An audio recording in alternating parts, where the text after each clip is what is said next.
Assalamualaikum warahmatullahi wabarakatuh. Perkenalkan, nama saya Lita Septiani dari kelas 03 Manajemen 07 Program Studi S1 Manajemen di Universitas Pamulang. Pada kesempatan kali ini, saya ingin mempresentasikan mengenai analisis laporan keuangan guna untuk memenuhi UTS dari Bapak Imam Lubis, SEMSE, selaku dosen Manajemen Keuangan. Berikut kita akan mulai untuk presentasinya. Pengertian laporan keuangan adalah merupakan ikhtisar mengenai keadaan keuangan suatu perusahaan pada suatu periode tertentu. Menurut J. Everett Weston dan Thomas E. Copeland, 1994, laporan keuangan adalah melaporkan prestasi historis dari suatu perusahaan dan memberikan dasar bersama dengan analisis bisnis dan ekonomi untuk membuat proyeksi dan peramalan masa depan. Macam-macam laporan keuangan dibedakan menjadi 4. Pertama, laporan laba rugi, yaitu merupakan laporan atau ringkasan kegiatan operasi perusahaan selama satu periode. Kedua, neraca, yaitu merupakan ringkasan posisi kekayaan perusahaan pada saat tertentu. Ketiga, laporan laba ditahan, yaitu laba yang diperoleh perusahaan dan dividen yang dibayarkan selama satu periode, hingga menyebabkan perusahaan laba ditahan. Keempat, laporan arus kas, yaitu merupakan ringkasan arus kas selama satu periode. Jenis analisis rasio keuangan.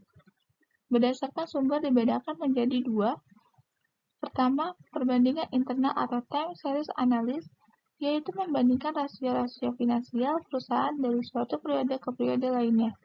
Kedua, perbandingan eksternal atau cross-sectional approach, yaitu membandingkan rasio-rasio antara perusahaan satu dengan perusahaan lainnya yang sejenis pada saat yang bersamaan, atau membandingkan dengan rasio rata-rata industri pada saat yang sama.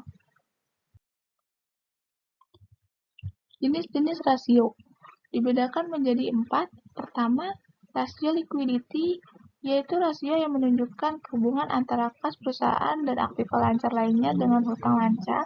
Kedua, rasio aktivitas, yaitu rasio yang mengukur efisiensi perusahaan dalam menggunakan aset-asetnya. Ketiga, rasio leverage finansial, yaitu rasio yang mengukur seberapa banyak perusahaan menggunakan dana dari hutang atau pinjaman. Keempat, rasio keuntungan, yaitu rasio yang menunjukkan kemampuan perusahaan untuk memperoleh keuntungan dari penggunaan modal. Pentingnya analisis laporan keuangan. Pertama, bagi manajemen untuk mengevaluasi kinerja perusahaan, pendapatan, kompensasi, dan pengembangan karir. Kedua, bagi investor untuk mengetahui kinerja perusahaan, pendapatan, dan keamanan investasi. Ketiga, bagi kreditor untuk mengetahui kemampuan perusahaan melunasi hutang-hutang beserta bunganya. Keempat, bagi pemerintah untuk pajak dan persetujuan untuk go public. Kelima, bagi karyawan untuk penghasilan memadai, kualitas hidup, dan keamanan hidup. Evaluasi rasio keuangan. Dalam liquidity ratio, jika Q-rate-nya naik, maka rasio keuangannya akan membaik. Jika quick-nya naik, maka rasio keuangannya akan membaik. Jika cash-nya naik, maka rasio keuangannya akan membaik. Dalam leverage ratio, jika long-term debit to quality-nya naik, maka rasio keuangannya akan memburuk. Jika time interest rate-nya naik, maka rasio keuangannya akan membaik. Dalam activity ratio, jika receivable turnover-nya naik, maka rasio keuangannya akan membaik. Jika average collection period-nya naik, maka rasio keuangannya memburuk. Jika inventory turnover-nya naik, maka rasio keuangannya membaik.